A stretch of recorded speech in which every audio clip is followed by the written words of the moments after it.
Hello everyone, my name is Lovely Tarango, and for my paraphilia project I will be talking about necrophilia.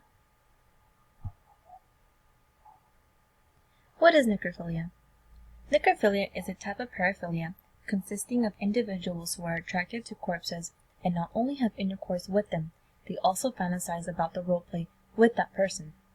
There are many range types for necrophilics, from fantasizing about corpses to stealing corpses for their sexual pleasure. Some people commit homicide to get a body, which is classified as a necrophilic homicide. Necrophilia is considered as a non-consensual act with a corpse because the dead cannot give consent.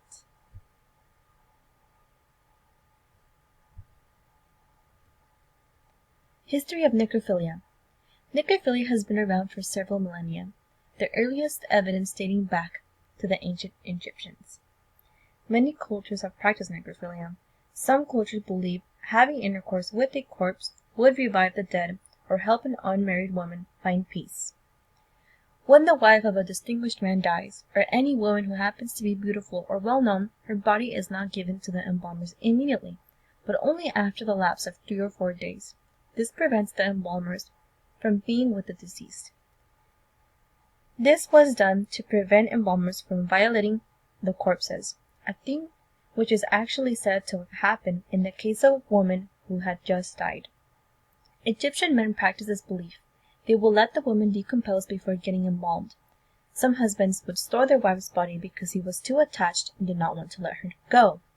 It was also known that these men would want to have sexual intercourse one more time before they were finally able to let their wives go. Laws of necrophilia.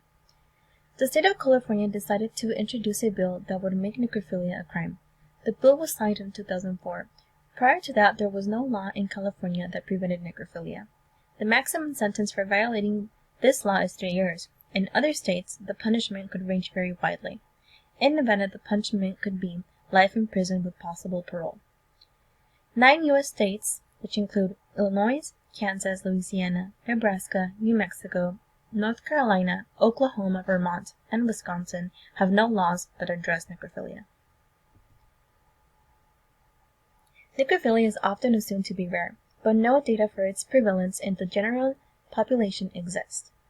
Necrophilia is not considered to be a genetic condition, but a learned behavior. It is considered a learned behavior because they do not get much affection or love in their childhood. The most common motive for necrophilics is the possession of a partner who is unable to resist or reject them.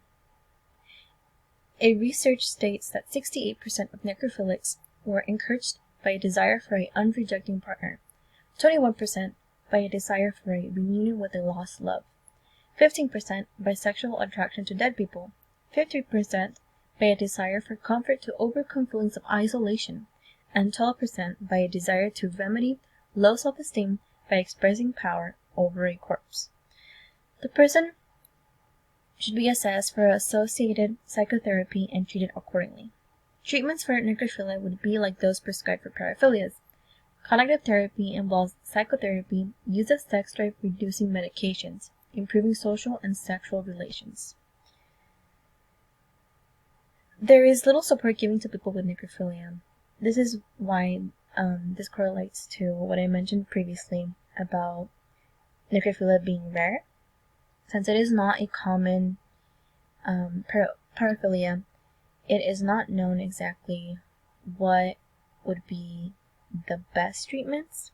There needs to be more advancement in order to know which would be the best. However, it is important that people who do have necrophilia get therapy as soon as possible. Significant case. In 2003, a transportation worker for the morgue in California sexually assaulted a 4-year-old girl who died of the flu. Later, the police found that he was caught on camera. During this time, under penal codes, there was no law that prevented necrophilia. Prosecutors charged him with the felony mutilation of human remains. He then received a 1-year jail sentence. After this trial, the state of California decided to introduce a bill that would make necrophilia a crime. The bill that was signed in 2004. The bill states, every person who willfully commits an act of sexual penetration on or has sexual contact with any remains known to be human is guilty of a felony. Conclusion. Sexual intercourse with a corpse is illegal under the Sexual Offense Act. It has been argued that it is not an unethical act since many religious beliefs have supported. Necrophilia should be considered a form of rape. I believe necrophilia should be considered victimizing, the reason being that the dead cannot speak or give consent. Anyone who desires to touch or have sexual intercourse with a cadaver is unscrupulous. Wanting to gain satisfaction erotically or sexually through a corpse is a selfish act. I hope that you enjoyed learning about this topic. Here is my reference page.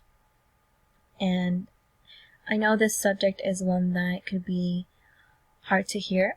However, I did enjoy learning about this topic, and I think it was a great experience to do this project for human sexuality.